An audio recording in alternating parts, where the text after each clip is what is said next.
오늘 읽은 이 마가복음 4장 35절부터 41절은 아주 유명한 말씀이지요. 예수님이 풍랑이 이는 그 바다를, 거칠어진 바다를 아주 잔잔하게 하신 그런 이적을 소개하는 말씀입니다. 북한에서 그 김일성 집안이 원래는 예수 잘 믿는 집이었거든요. 그래서 김일성도 성경을 많이 알고 있는데 자기를 신격화할 때, 그리고 지금도 북한 주민들이 김일성을 신격화하는 교육을 받을 때 들어가는 내용 중에 위대한 수령님께서 물 위를 걸어가시고 그리고 풍랑을 잔잔케 하셨다. 이게 있어요. 그 주체사상 교육에 들어갈 만큼. 그러니까 김일성이 그렇게 흠모하던 이 장면이기도 할 정도로 유명합니다. 나중에 천국 가서 혹시 김일성이 있으면, 물론 뭐 천국에는 없을 건 확실하지만은 너 당신 진짜 물이 걸어봤어? 예수님처럼 걸어봤어? 하고 한번 지옥 가서 만나면 물어보세요. 근데 예수님께서 가버나움이라고 하는 도시에서 환자들을 치료하시고 하나님 나라에 관한 비유들을 계속해서 가르치셨지 않습니까? 그리고 거라사인들의 지방으로 지금 이동하시는 중이에요. 어떻게 이거를 알 수 있느냐? 다음번에 살펴볼 5장 1절에 그 답이 있어요. 예수께서 바다 건너편 거라사인의 지방에 이르러, 그렇게 말씀했어요. 그래서 예수께서 어디 계시다가 바다를 건너왔고, 물론 호수지요.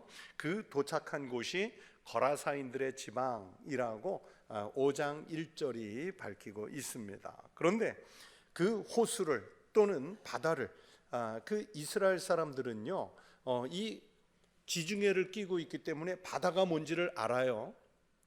그런데도 굳이 이 갈릴리 호수를 바다라고 표현하는 경우가 참 많아요. 그 사람들에게는 이게 바다같이 소중한 그런 땅, 그 지역이었던 것 같습니다. 그런데 아무튼 그 호수 또는 바다를 건너는 중에 무슨 일이 일어났느냐? 오늘 본문 35절에 보면 그날 저물 때에 제자들에게 이르시되 우리가 저편으로 건너가자 하시니, 그랬죠. 이 본문 35절과 병행이 되는 말씀이 두 군데가 나와요. 공관복음에 이렇게 같이 나오는 게 많다고 그랬지 않습니까? 마태복음 8장 23절에도 나오고 누가복음 8장 22절에도 나오는데, 오늘 본문 35절을 마태복음 8장 23절은 뭐라고 표현했냐면 배에 오르심에 제자들이 따랐더니, 이렇게 표현을 했고요. 또 누가복음 8장 22절에서는 하루는 제자들과 함께 배에 오르사 그들에게 이르시되 호수 저편으로 건너가자 하심에 이에 떠나, 그랬어요. 뭔가 비슷비슷하고 그러면서 다르고 다른 듯 하면서도 비슷한 말씀이 이렇게 나와 있는데, 여러분 그냥 자막이 휙 지나가고 말았으니까 잘 모르셨겠지만 혹시라도 오늘 본문 35절하고 조금 전에 보여드린 마태복음 8장 23절 배에 오르심에 제자들이 따랐더니 하는 말씀과 또 누가복음 8장 22절에 하루는 제자들과 함께 배에 오르사 그들에게 이르시되 호수 저편으로 건너가자 하심에 이에 따랐더니 떠나, 이 말씀에 어떤 차이가 있는지 혹시 차이점을 발견한 게 있으신지 모르겠어요. 약간의 차이가 있어요. 어떤 차이가 있느냐? 오늘 본문 35절에 보면 그날 저물 때에 라는 표현이 있어요. 본문 35절에 그 보이세요? 네, 그날 저물 때에 밝혔어요. 그런데 마태복음엔 그런 말이 없어요. 같은 내용의 말씀인데 누가복음에는 그런 내용이 없어요. 어떻게 되어 있느냐? 그냥 배에 오르신 것으로만 되어 있어요. 아니면 하루는 그렇게 되어 있어요. 어떤 특정한 날을 정하지 않고 많은 날들 중에 어떤 날 하루는 그렇게 표현이 됐어요. 그런데 오늘 본문 35절이 마태복음과 누가복음의 차이점이 뭐가 있냐면 그날이라고 아예 묘사를 했어요. 그날. 여러 가지 비유로 가르치신 바로 그날, 그러니까 마가복음 4장 앞에서 계속 진행해 오던 이적도 베풀고 또 비유로 하나님의 말씀을 가르치시고 했던 바로 그날이라는 것을 여기 35절은 딱 이렇게 특정해서 분명하게 밝히고 있습니다. 다시 말하면 끊어진 것이 아니라, 이 마가복음 4장의 말씀이 끊어진 것이 아니라 그날 온종일 차례대로 연속적으로 하루가 이렇게 지나가는 그 하루의 일과 중에 한 부분이라는 것을 오늘 본문이 말씀해 주시는 거예요. 예수님은 바로 그날 저물 때까지, 즉 날이 저물도록 온종일 늦게까지 쉴 틈 없이 일을 하신 거예요. 무슨 일을 하셨느냐? 비유를 통해서 하나님 나라에 대해 가르치시는 말씀, 우리가 지금까지 봐왔지 않습니까? 4장 여러 번에 걸쳐 보셨는데 그 하나님 나라에 대해 비유로 가르치시는 말씀 전파하는 일을 그날 하신 거예요. 늦게까지. 자, 그래서 그날 저물 때까지 일했다는 이 장면을 통해 예수님이, 여러분, 이 짧은 공생애잖아요. 예수님은요 오랜 인생을 살지 않으셨어요. 33년, 그 중에 30년 지나서 공생애를 시작하셨기 때문에 공생애가 3년밖에 안 돼요. 그 공생애가 참 짧죠.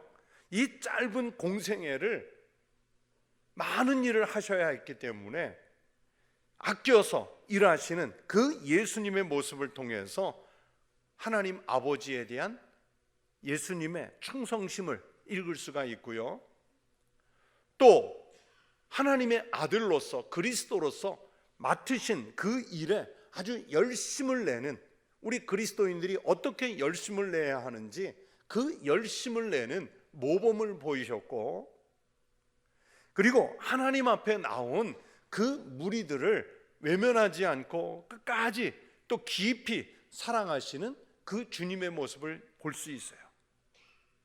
이 마가복음 4장 여기에서만 해도 그날 저물 때에, 이 본문 35절에 그날 저물 때까지 이렇게 하셨다는 것을 통해 우리가 이런 예수 그리스도의 모습을 찾고 읽어낼 수 있어야 하는 거예요.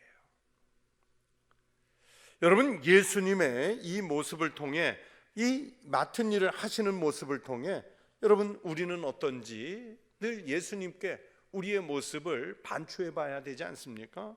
우리는 맡은 일을 통해서 정말 충성을 다하는가?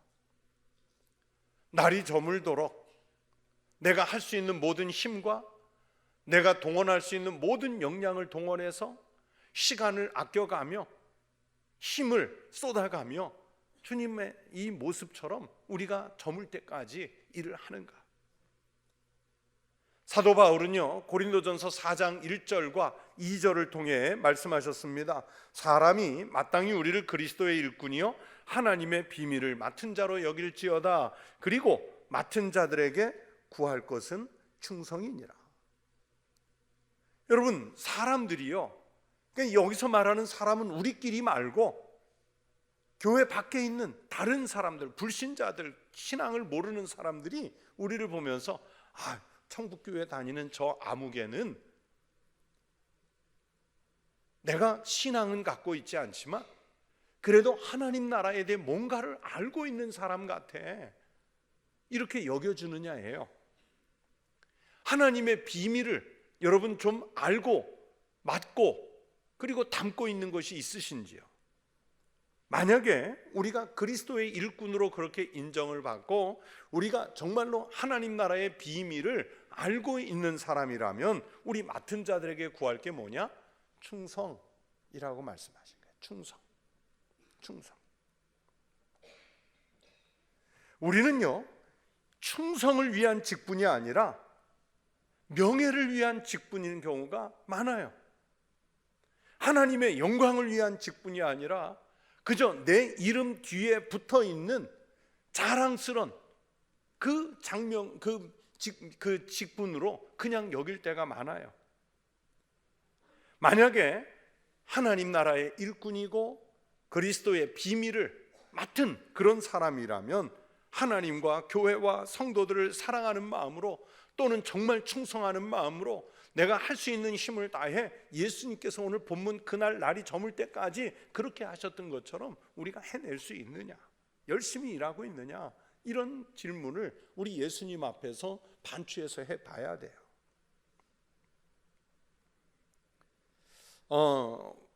목사가 될 때 기도원에 가서 이제 안수를 받기 전에 기도원에 갔어요. 그래서 하나님 앞에 기도를 하는 거예요.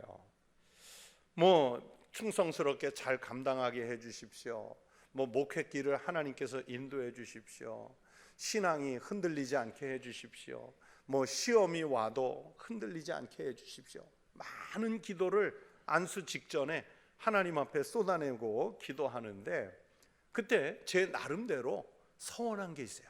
하나님 앞에 안수를 앞두고 서원한 게 있어요. 뭐냐면, 하나님, 만약에 제가 목회자가 돼서 목사가 돼서 이 목사의 직을 가지고 사명감은 없어지고 밥벌이를 하기 위해서, 즉 직업으로서 목사를 하고 있다라면, 아무리 젊더라도 또는 나이가 들어서라도 차라리 밖에 나가 노동을 하면서 살더라도 목사직을 내려놓게 해주십시오. 그 기도를 하나님 앞에 했어요. 그래서 늘 물어요. 힘들고 어려울 때, 또는 마음에 갈등이 있을 때, 내가 밥벌이직으로서 목사직을 가지고 있는가? 아니면 정말 하나님 앞에 주의 일을 하는 마음으로 이 목사직을 지금도 지탱하고 있는가? 물어요.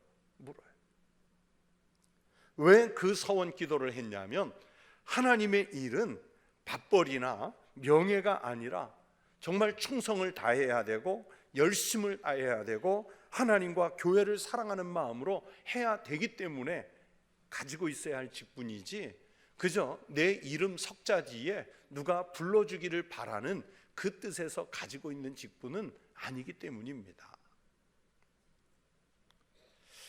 처음 담임 목회지를 이제 외국으로 나갔는데, 나이 어린 목사지요. 지금 생각해도 하나님이 참 감사한 게, 어떻게 나같이 어린 사람을 20년도 더 전에 담임 목회자로 세워주셨을까. 근데 막상 부임을 해보니까요, 그 외국에 이민 가 있거나 그런 교회들이 참 힘들어요. 그러니까 이민 목회하는 분들 보면 정말 힘들어요. 왜 힘이 드냐면, 매일 한국어를 쓰는 게 아니라 직장에서, 학교에서, 동네에서 외국어를 쓰고 살다가 모처럼 교회 와서 한국말을 마음껏 쏟아내는 거잖아요. 자기 마음속에 있는 감정들을 다 교회에서 쏟아내요. 그래서 교회가, 이민교회는요, 갈등이 일어나고 그러면 그거 참지 않아요. 그냥 교회를 쪼개서 막 나눠요. 근데 제가 그런 거 대충은 선배들 통해서, 선교사들 통해서 들어서 알고는 있지만, 막상 부임하니까 이 교회가 아니에요.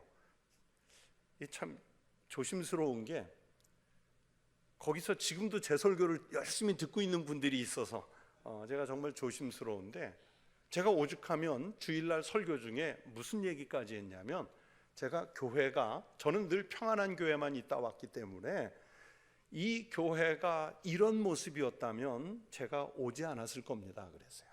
정말이에요. 교회가 이런 상황이었으면 제가 안 갔어요. 부목사를 차라리 몇 년 더 하지.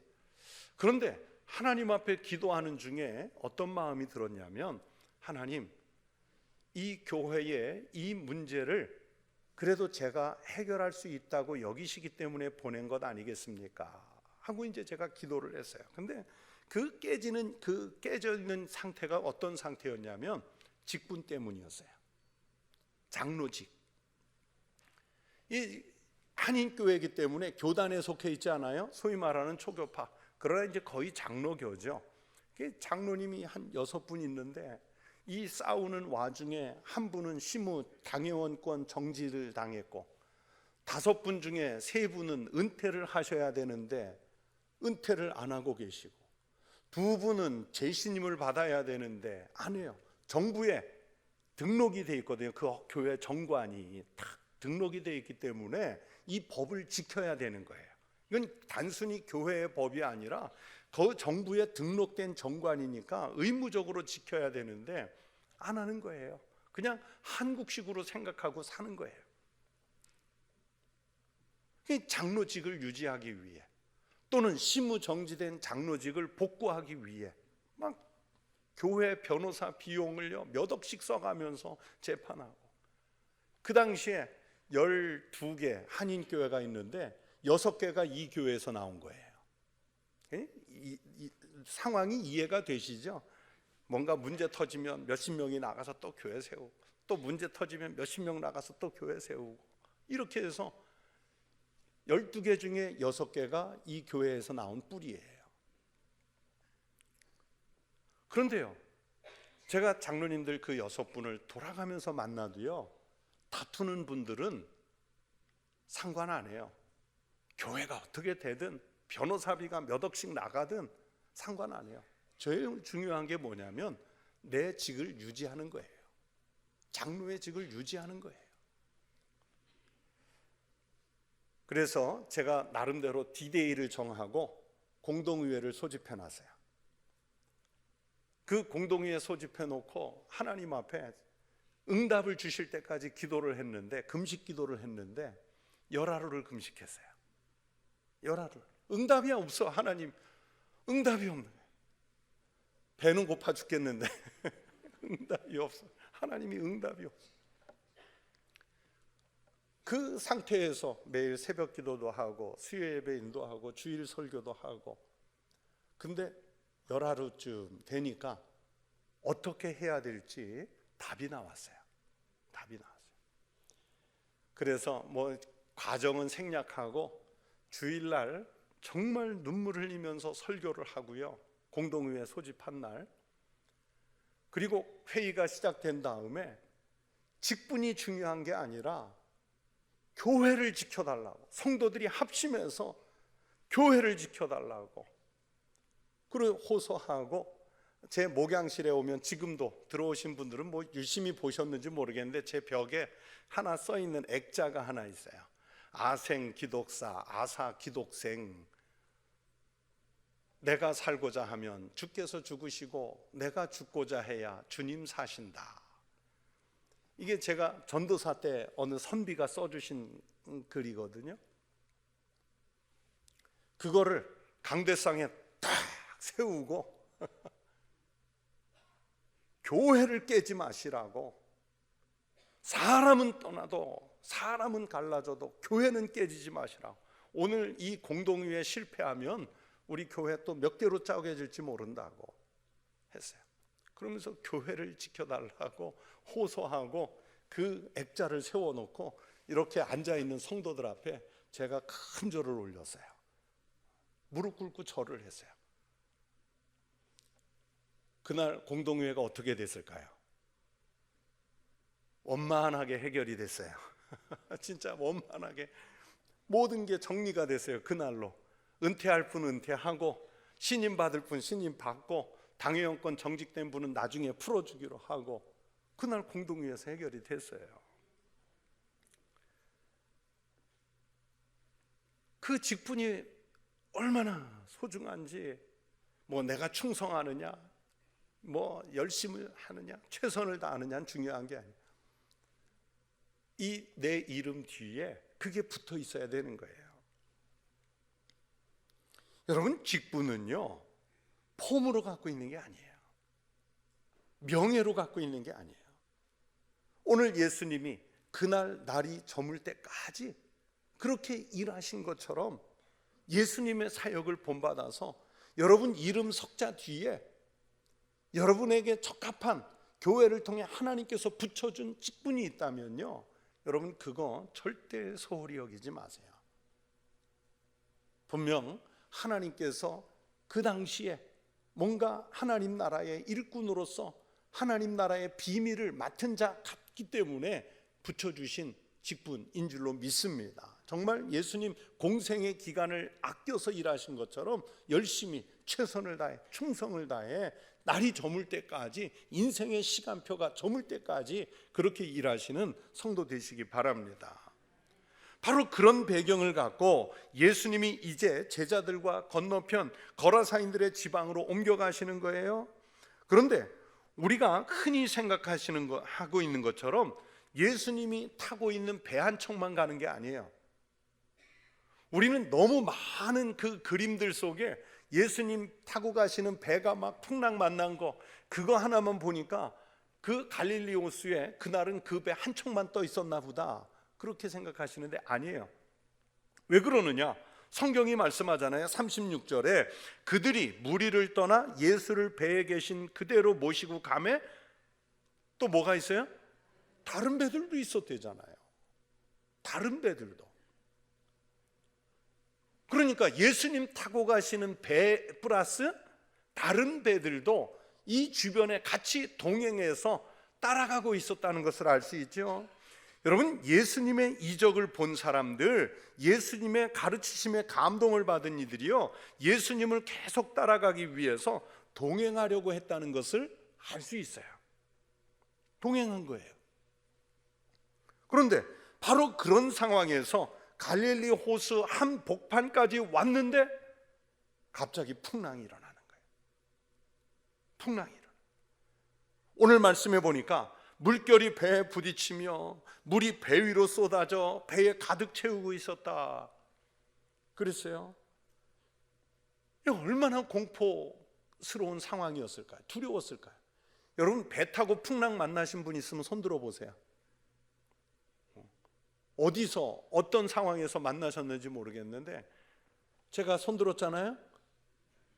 저는요 정말로 배에서 2번 죽을 뻔했어요. 2번. 대학생 시절에 학교가 개교기념 행사 축제 기간에 친구하고 저하고, 친구 둘하고 저하고 셋이서 울릉도 여행을 갔어요. 울릉도에 갔는데 울릉도 정말 예쁘더라고요. 바다도 좋고 깨끗하고 산도 좋고 가는 게 힘들어서 그렇지 참 좋았어요. 그 중에 하루를 시간 내서 3박 4일로 갔는데, 하루 시간 내서 마침 그 민박하고 있는 집 주인이 이렇게 울릉도 섬 한 바퀴를 도는 그 우편선이 있는데 이걸 타면은 이렇게 몇천 원을 내면 뭐 한 바퀴를 돌 수 있대요. 그 울릉도를 바다에서 한 바퀴 볼 수 있다고 그래서 뭐 셋이 그거 탔어요. 탔는데 잘 가다가 점심까지 잘 먹었는데, 그리고 바다 이렇게 나갔는데요, 천부항이라는 데서 밖으로 나갔는데 그냥 단순한 풍랑이 아니라 해일을 만났어요. 해일, 쓰나미 같은 해일을 만난 거예요. 제가 그 날짜가 정확히 언젠지 보려고요, 지금 검색해 보셔도 돼요. 1983년 5월 26일 일본의 강진, 강도 7.6의 강진이 일어나면서 일본 지진 때문에 쓰나미 파도가 우리나라 동해안으로 밀려와 가지고요, 그래서 동해안에 해일 피해를 입었다는 기록이 지금도 남아 있어요. 우리나라가 해일 피해를 입은 게 드물어요. 1983년하고 1993년. 그런데 1993년 그 해일 피해가 일어난 날 제가 바다 위에 있었다니까요. 그 시간에. 나중에 이 배가요 롤러코스터처럼 산꼭대기 같은 파도 위에 올라갔다가 바다 밑으로 그냥 꼬꾸라져요. 롤러코스터예요 완전히.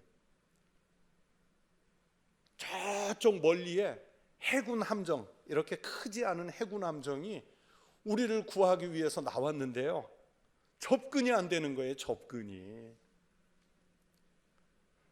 이 성경 말씀 그대로요, 파도는 배에 부딪히죠, 물은 머리 위로 쏟아지죠. 통통배인데. 제 친구 하나가 그날 뭐라고 그랬냐면, 이 정신없는 와중에 뭐라고 그러냐면, 선장님 저 해안가에 가서 부딪혀서 살로만 삽시다 그러더라고요. 그 정도. 아니, 해군 구조선이 나왔는데 구조를 못하는 거예요. 그냥 파도 위에서 올라갔다가 꼬꾸라지고 물속에 들어갔다 파도 속에 들어갔다 나오느니 정신이 하나도 없어요. 마음에 든 생각이 뭐냐면 오늘 죽었다. 그냥 바다 귀신이 되는구나. 하나님, 신학생 3명이 이 배에 타고 있는데 이 셋 중에 하나 제물로 받으시고 좀 잔잔하게 해주시지. 근데 나는 말고 얘요. 온갖 생각이 드는 거예요. 그 물속에서 몸은 다 젖었고 배에 물은 차고 정신이 없어요. 그런 경험을 한 번 했고요.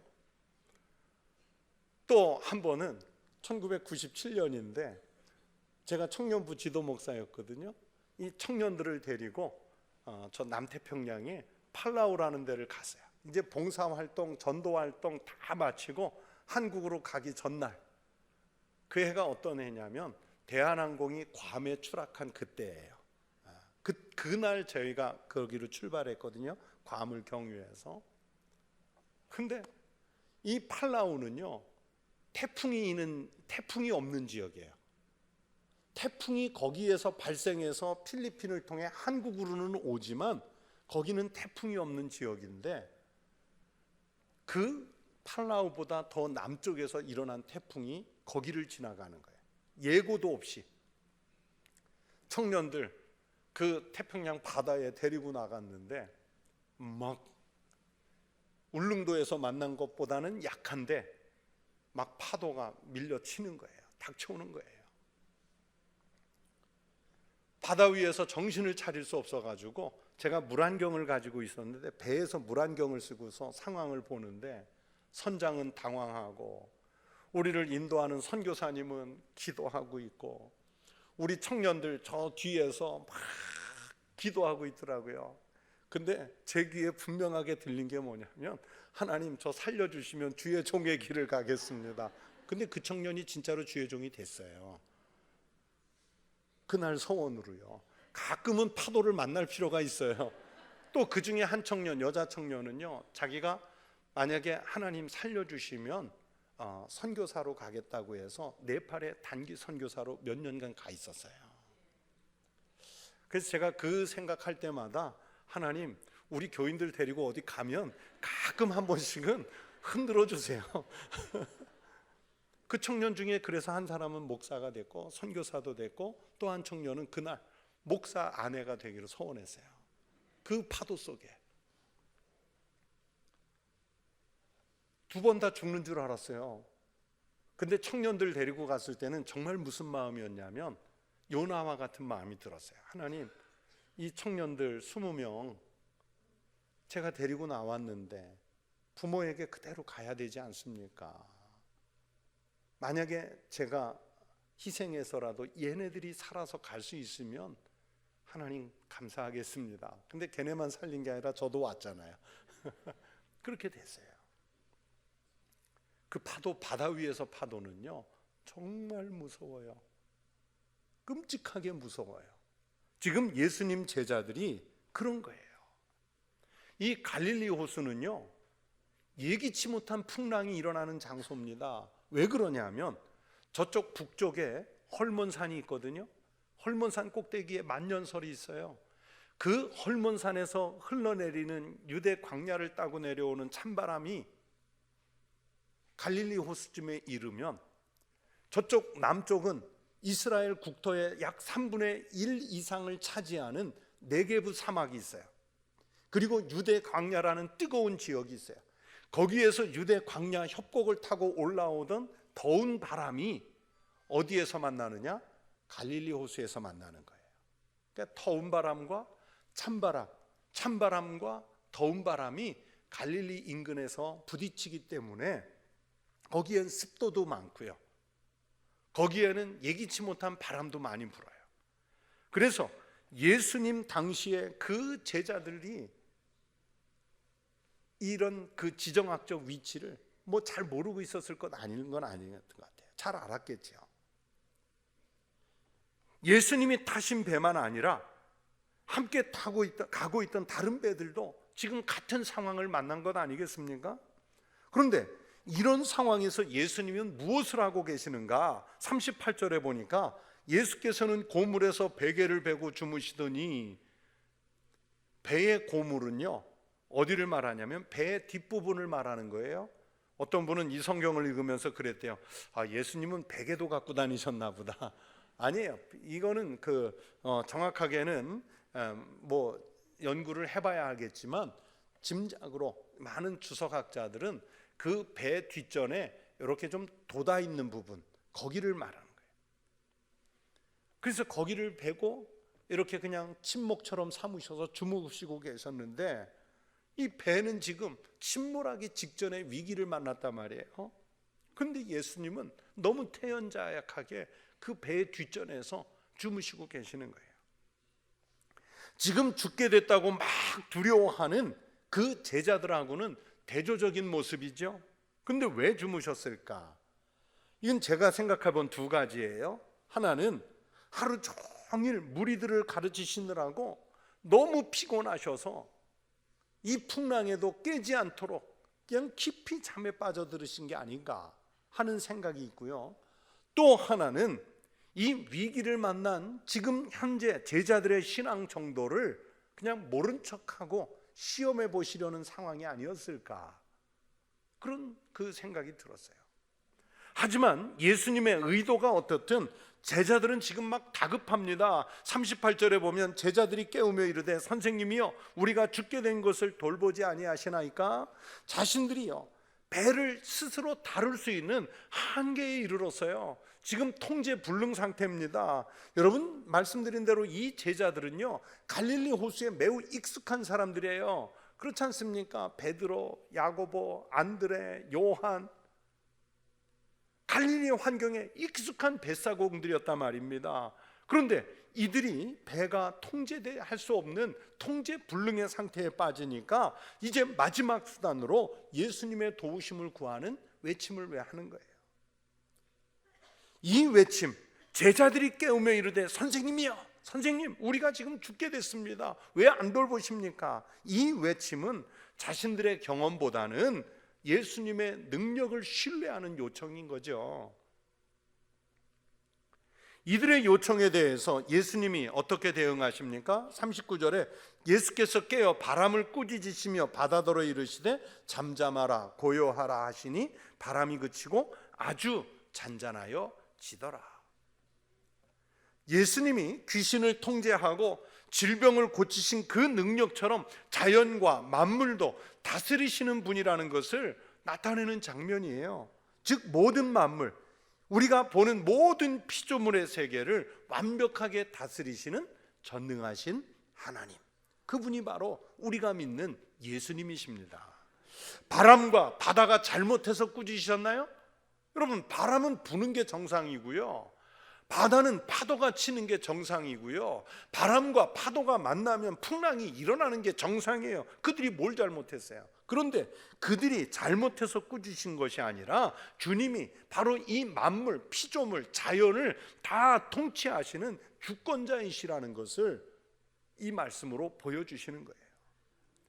아주 잔잔해졌다, 아주가 붙었죠. 아주 잔잔해졌다는 것은 자연이 우리가 두려워하는, 우리가 통제할 수 없는, 그래서 우리의 경계 밖에 있는 이 자연조차도 완벽하게 지금 주님에게 순종하는 모습을 보이시는 거예요. 그러면서 제자들에게 말씀하시죠. 이에 제자들에게 이르시되 어찌하여 이렇게 무서워하느냐, 너희가 어찌 믿음이 없느냐 하시니. 제가 아까 예수님이 곤히 주무신 이유 중에 두 번째가 제자들의 믿음을 시험해 보시고 싶은 마음도 있었을 것이라고 그랬죠. 예수님은 제자들의 불신앙과 무지에 대해서 여러 번 책망하셨습니다.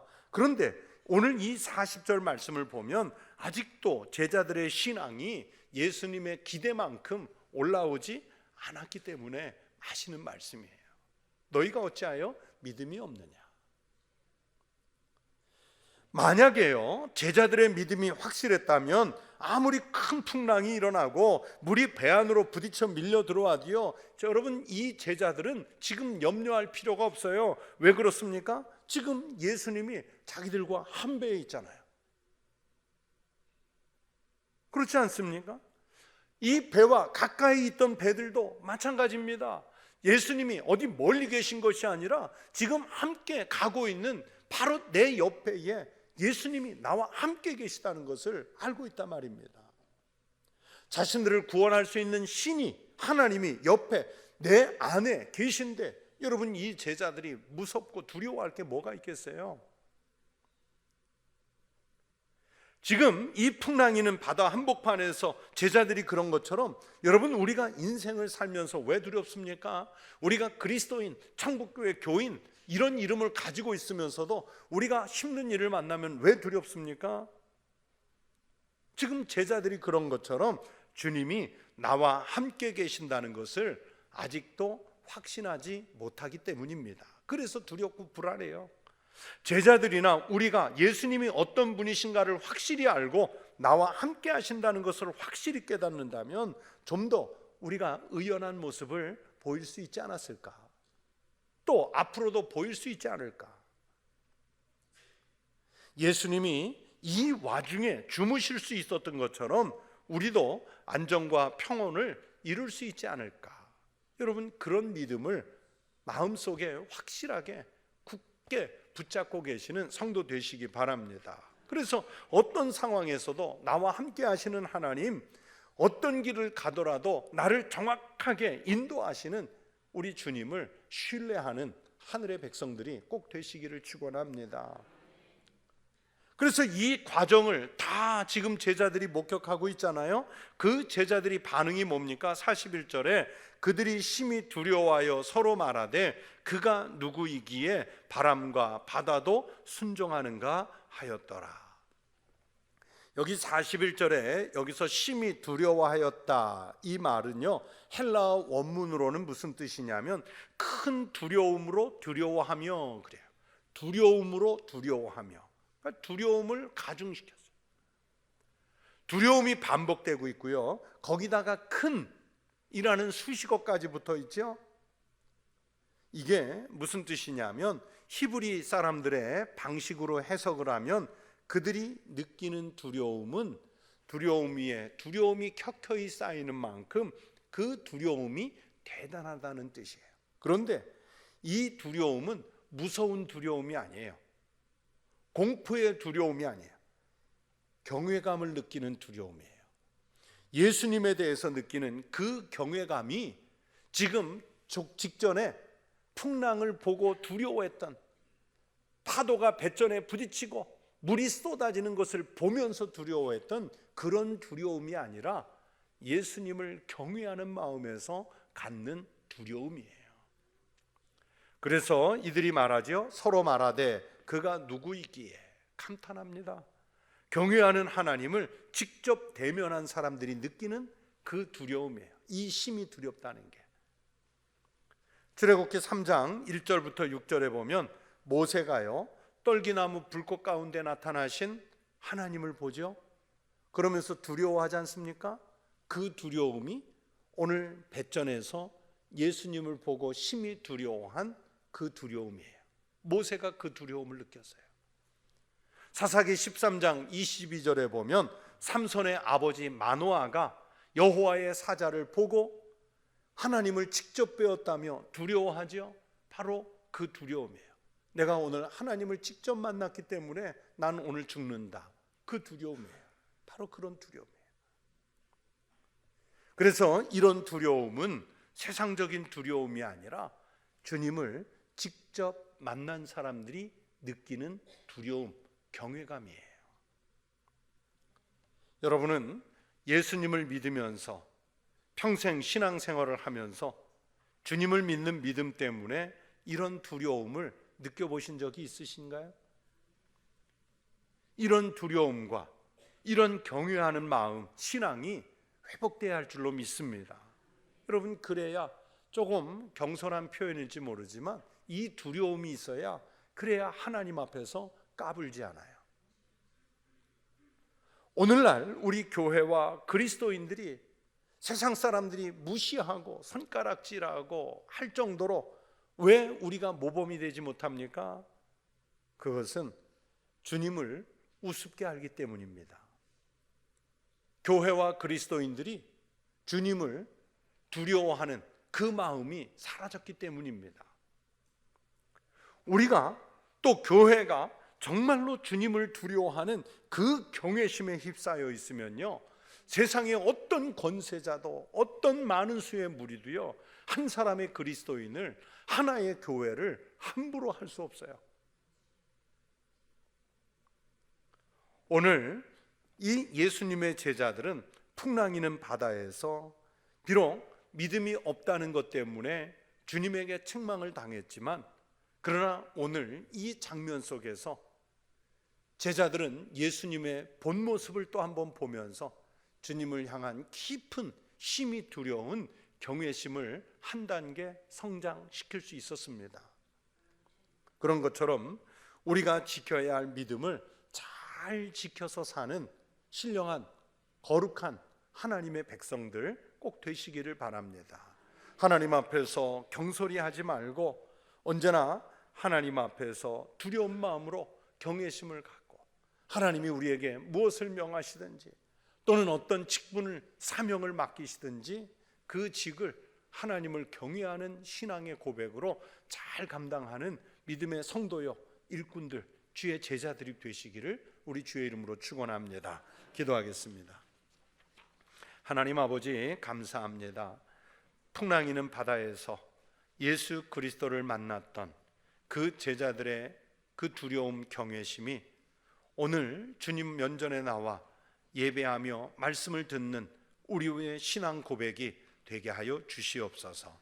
주님이 날이 저물 때까지 충성을 다해, 최선을 다해, 열심을 다해 하나님 아버지의 나라의 일을 감당해 내셨던 것처럼, 하나님께서 우리에게 어떤 직임을 맡기시든 은사로 사명을 맡기시든 그 일을 감당해 내는 주의 일꾼들이 되게 하여 주시옵소서.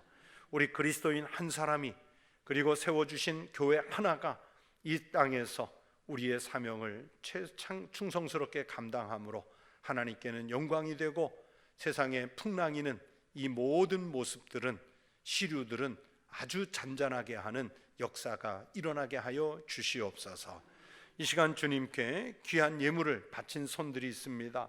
11조와 선교와 또 작정한 예물을 주님께 드리오니 받아주시고, 드린 손과 가정과 일터마다 모자람 없이 채우시는 하나님의 복이 있게 하여 주시옵소서.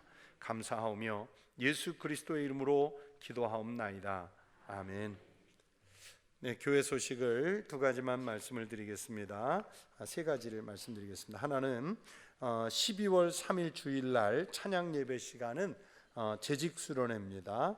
그래서 재직이신 분들은 꼭 참석하시고 출석표를 제출해 주시고요.